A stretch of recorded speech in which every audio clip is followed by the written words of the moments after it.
Iba siya, ibang mga sagot ni Jason. Okay, Nadine. Well, same with Yasi, I'll accept it kasi it's still publicity. Publicity is publicity, so... Correct. Joseph. Joseph.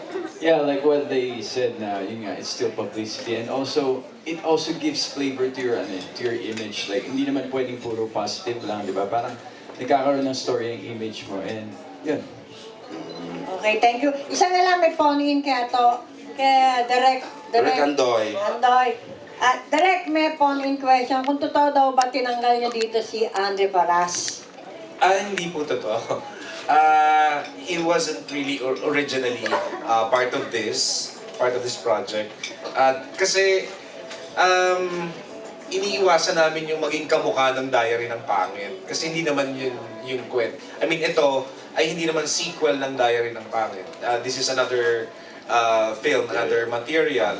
And I believe Andre is doing soap opera, tsaka may school, may training ng basketball. So, hindi ko So, si Tita Lara. yung schedule. Okay, salamat po. Okay, thanks, Tito Mers. Tita Ay Ed. doon sa sabi tinatanong ni yung tungkol sa kung may naninira sa inyong reporter.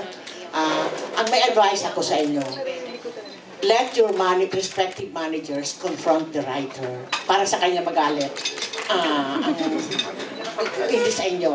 Eto ngayon si Mercy pala writes for for Bulgar and for Tonight at saka marami pa daw iba. At diba? balita, eto ngayon si Bot Glorioso ng Philippine Star. Hi, Bot. As Miss Bot ng Philippine Star. Hi. For Nadine, you mentioned in one interview na before the showing of Diary ng Pangit, sabi mo, it was a make or break project for you. So obviously, nag-hit naman siya. What can you say about this naman, Talkback? Parang, would you say na this will propel your career into greater heights? Thank you po. Well, yun nga po, it's a make or break. So, I feel very blessed na natawid namin and the results were really very good. Ito pong Talkback, we're really very confident about the movie. So, yun po. We think na it's gonna be successful also, ang Diary ng Pangit. Ano na yung mga naging changes sa'yo, tsaka kay James, simula nung natapos yung Diary ng Pangit? Kasi successful siya, di ba? Parang may napatunayan na kayo. Well, a lot po. Like, a lot of people know us na. Marami na kaming fans and supporters. I mean, it's really amazing yung changes po. Ako po, personally, I really didn't expect it na magiging ganun siya. In less than a year. Ang bilis po, sobra. In a couple of months lang. So, yun po. For James naman. Yeah, actually the Jadine fan base sprung up out of nowhere. In just about 3 months, we have such a huge following and they're really supportive and I'm really thankful. And how does it working with Direk Andoy Ranay for the second time? Oh, awesome.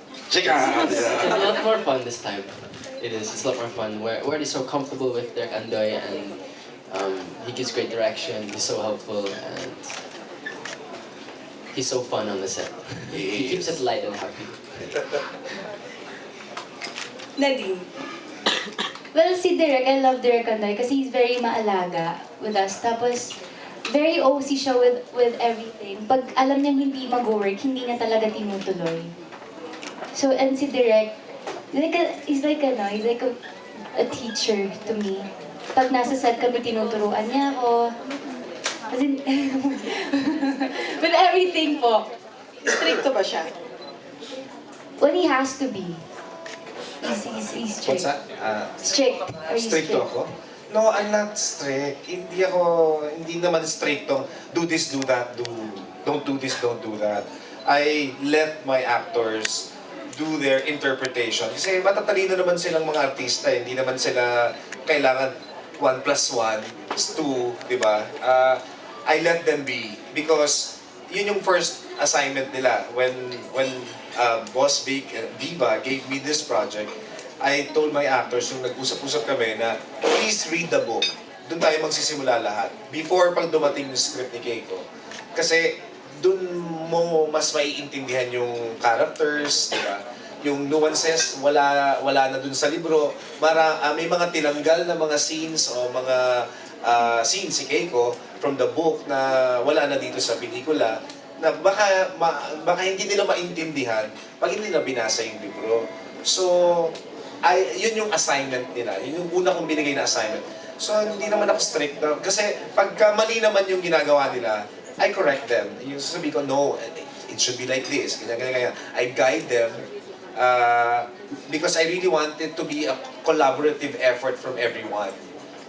Especially with my actors. Kasi mahaba pa yung pupuntahan nila, marami pa silang gagawin.